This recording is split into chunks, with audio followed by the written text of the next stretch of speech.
여러분, 반갑습니다. 오늘 우리는 단호한 신념과 부드러운 지성이라는 주제로 이야기를 나누어 보려고 합니다.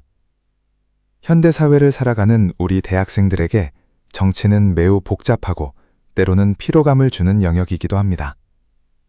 특히 다양한 미디어 매체를 통해 쏟아지는 정치 담론들 속에서 무엇이 옳은 방향인지 혼란스러울 때가 많죠. 저는 이번 발표를 통해 NPK와 VON 뉴스에서 다뤄지는 자료들을 신학적인 관점으로 분석하고 평가할 수 있는 하나의 프레임워크를 제시하고자 합니다. 우리는 흔히 보수 아니면 진보라는 프레임에 갇히기 쉽습니다. 하지만 기독교 지성은 어느 한쪽의 정치적 입장에 매몰되는 것이 아니라 성경적 중심이라는 본질을 향해 나아가야 합니다. 흔들리지 않는 단호한 신념을 바탕으로 하되 타인과 사회를 향해서는 부드럽고 유연한 지성을 발휘하는 법, 그것이 오늘 제가 여러분과 함께 찾고자 하는 기독교 지성의 응답입니다. 자, 그럼 본격적인 논의를 시작해 보겠습니다.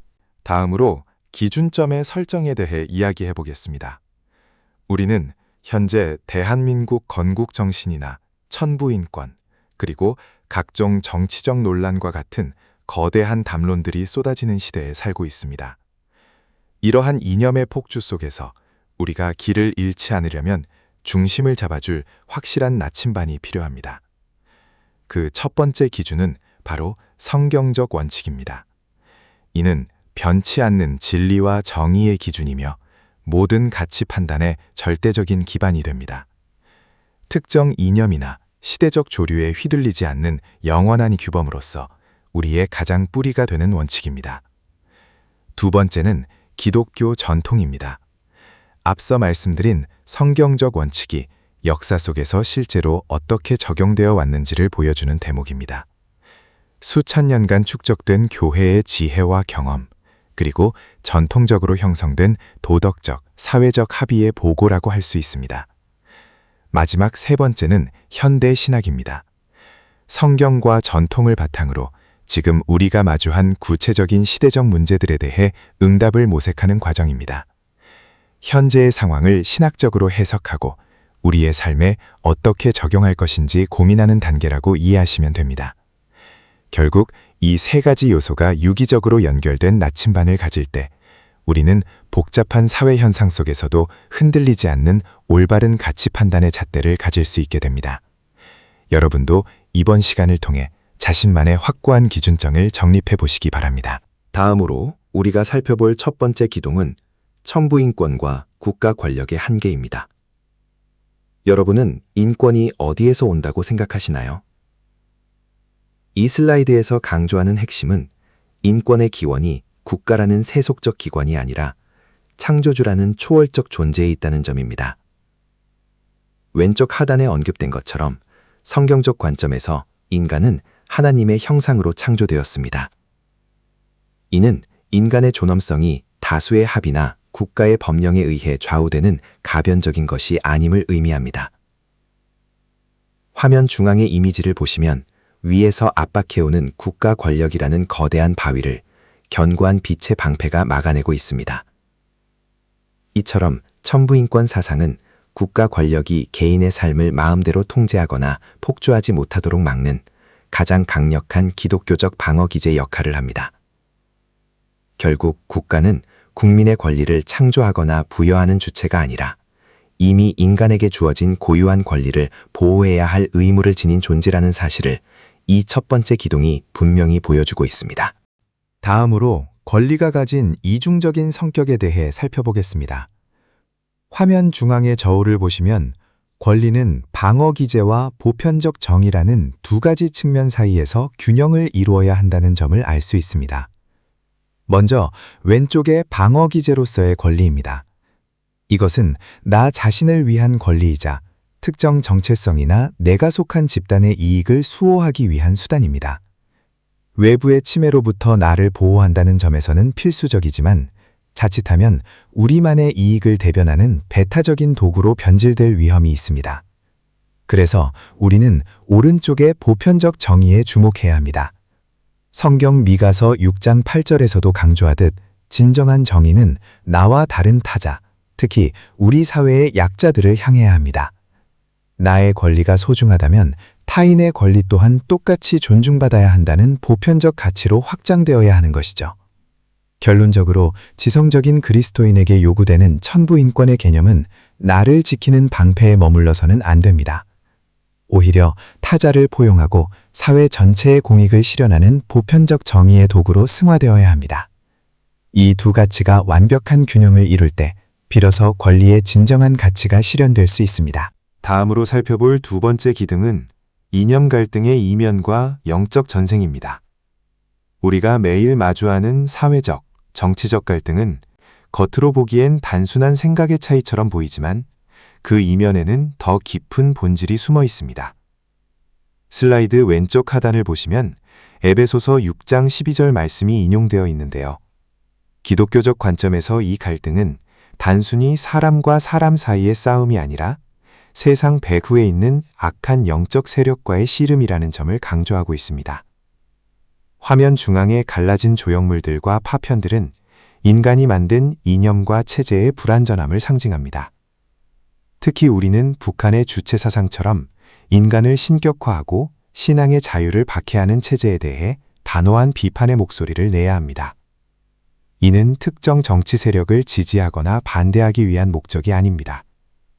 인간의 존엄성을 훼손하고 하나님의 자리를 대신하려는 잘못된 체제를 바로잡으려는 노력입니다. 결국 이러한 비판과 저항은 단순한 정치 투쟁이 아닙니다. 시대의 아픔을 외면하지 않고 진리를 선포하는 기독교의 마땅한 예언자적 직무입니다. 대학생 여러분도 이념의 대립이라는 현상 너머에 있는 영적인 실체를 분별하고 우리 시대에 필요한 예언자적 목소리가 무엇인지 함께 고민해 보셨으면 합니다. 여섯 번째 슬라이드에서는 환원주의의 함정, 특히 정치적 반대 세력을 사탄화하는 태도가 낳는 맹점에 대해 살펴보겠습니다.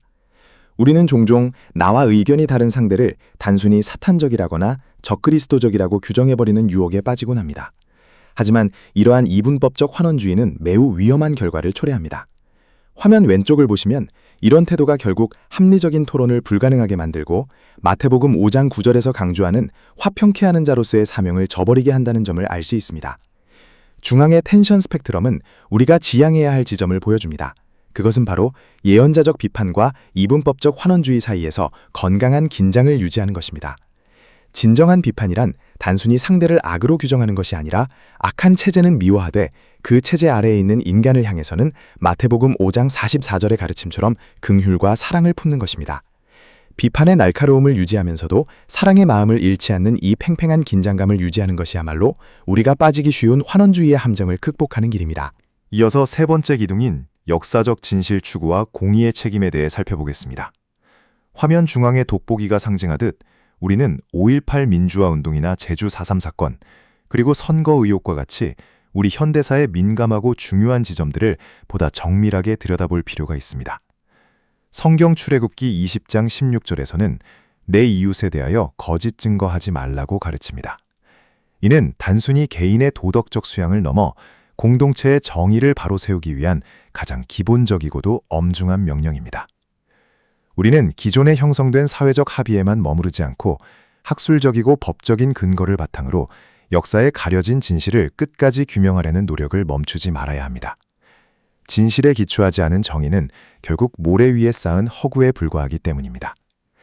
정직이라는 기독교적 가치를 바탕으로 진실을 마주하는 것, 그것이 바로 시대를 살아가는 지성인으로서 우리가 짊어져야 할 공의의 책임입니다. 다음으로 보실 슬라이드는 지성의 여과기, 즉 우리가 진실에 도달하는 인식론적 과정에 대한 내용입니다. 우리가 어떤 사건이나 정보를 마주할 때 가장 먼저 일어나는 반응은 깔때기의 가장 윗부분인 열정적 진실 규명 요구입니다.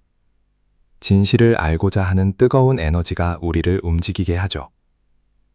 하지만 여기서 멈춰서는 안 됩니다.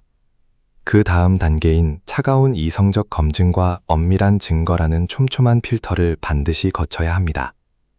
감정이나 주관적인 판단을 배제하고 객관적인 사실관계를 냉철하게 따져보는 과정이 필수적이라는 뜻입니다. 이렇게 엄격한 여과 과정을 통과했을 때 비로소 우리는 사회적 신뢰와 진짜 진실이라는 소중한 결실을 얻을 수 있습니다.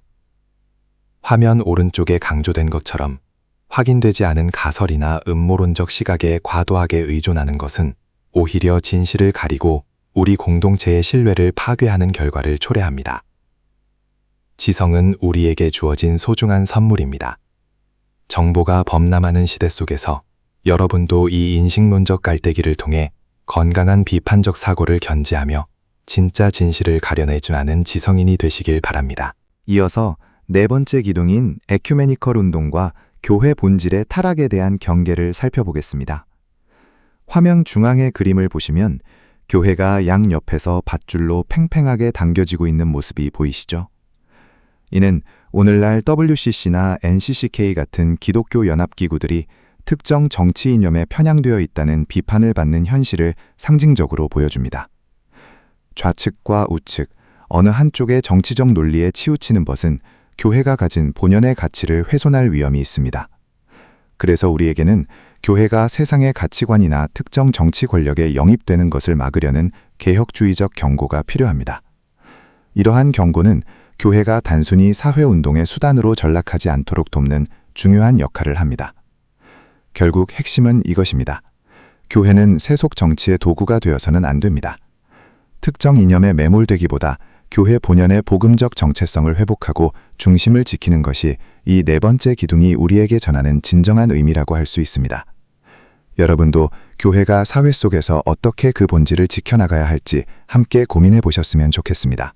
여러분, 이번 슬라이드에서는 정치적 우상 숭배의 두 가지 얼굴에 대해 살펴보겠습니다. 화면의 그래프를 보시면 가로축은 정치적 좌파와 우파를, 세로축은 하나님 나라와 지상 권력을 나타내고 있습니다. 먼저 왼쪽을 보시면 복음이 사회정의라는 이름으로 지나치게 정치화되는 현상을 볼 수 있습니다. 반대로 오른쪽은 복음이 국가주의의 하수인으로 전락해 권력을 정당화하는 수단이 되는 경우를 보여줍니다. 여기서 우리가 정말 경계해야 할 핵심은 중앙 상단의 문구에 있습니다.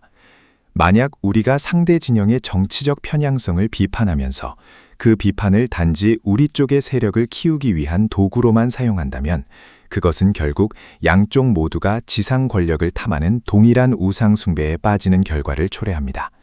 즉, 비판의 목적이 하나님 나라의 가치를 세우는 것이 아니라 또 다른 정치적 승리에 있다면 우리는 여전히 우상의 굴레에 머물러 있는 셈입니다. 대학생 여러분, 정치를 바라볼 때 특정 진영의 논리에 매몰되기보다 복음의 본질이 세상 권력의 도구가 되지 않도록 비판적인 시각을 유지하는 것이 중요합니다. 이제까지 살펴본 내용들을 종합진단 매트릭스를 통해 정리해 보겠습니다. 우리는 네 가지 핵심 담론을 성경적 기초, 긍정적 가치, 그리고 비판적 성찰이라는 세 가지 관점에서 재구성해 보았습니다. 첫 번째 주제인 천부인권은 창세기 1장 27절에 나타난 하나님의 형상을 기초로 합니다. 이는 국가의 폭주로부터 개인의 존엄성을 방어하는 긍정적인 역할을 하지만 동시에 타자를 배척하거나 특정 이익 집단의 논리로 이용될 수 있다는 점을 경계해야 합니다.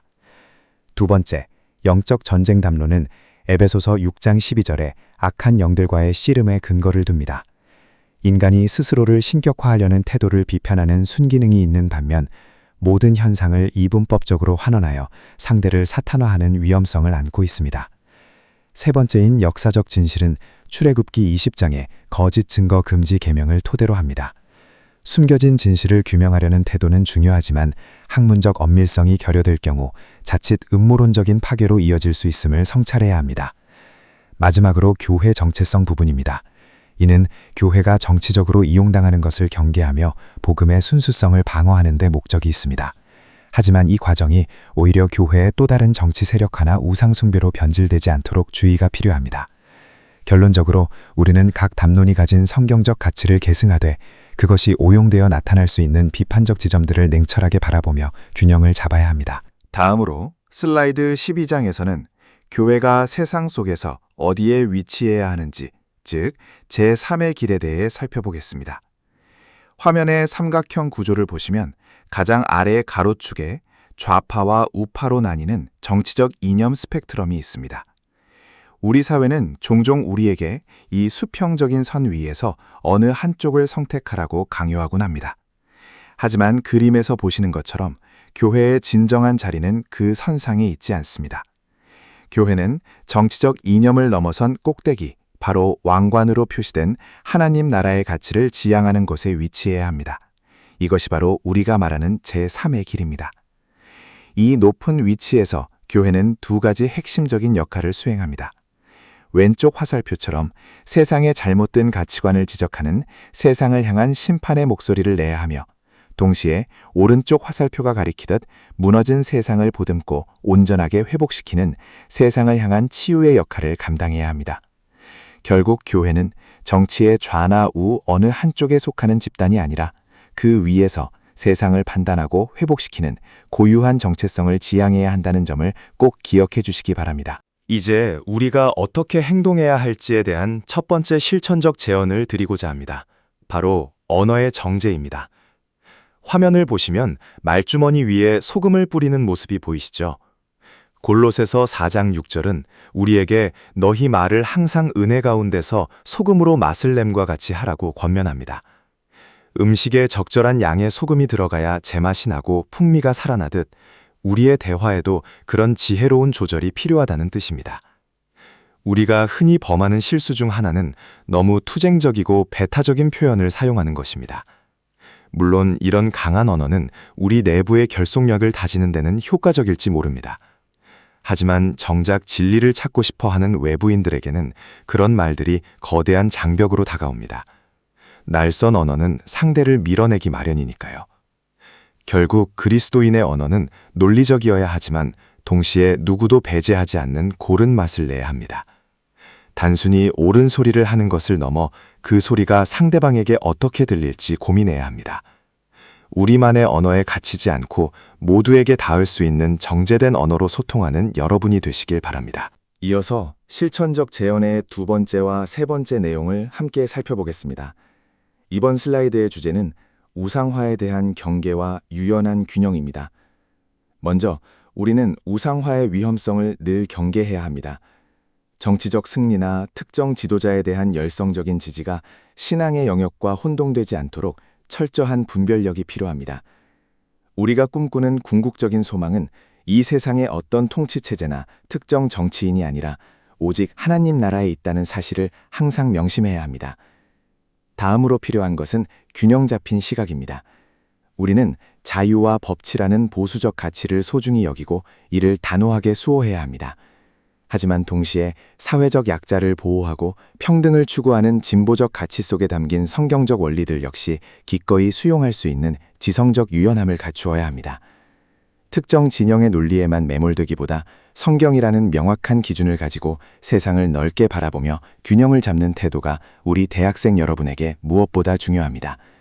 이 두 가지 원칙을 기억하며 사회를 바라보는 지혜를 갖추어 나가시길 바랍니다. 여러분, 우리는 흔히 차가운 지성이나 뜨거운 열정 중 하나를 선택해야 한다고 생각하곤 합니다. 하지만 오늘 우리가 함께 고민해 볼 주제는 바로 이 둘의 아름다운 조화입니다. 슬라이드에 적힌 것처럼 단호한 신념과 부드러운 지성 사이의 완벽한 균형을 찾는 것이 우리에게 주어진 중요한 과제라고 할 수 있습니다. 자신이 믿는 가치와 진리에 대해서는 누구보다 흔들림 없는 단호함을 가져야 합니다. 하지만 동시에 타인을 대하고 세상을 바라볼 때는 유연하고 따뜻한 지성을 잃지 말아야 합니다. 이 두 가지가 만날 때 비로소 우리는 진정한 성숙함을 얻을 수 있습니다.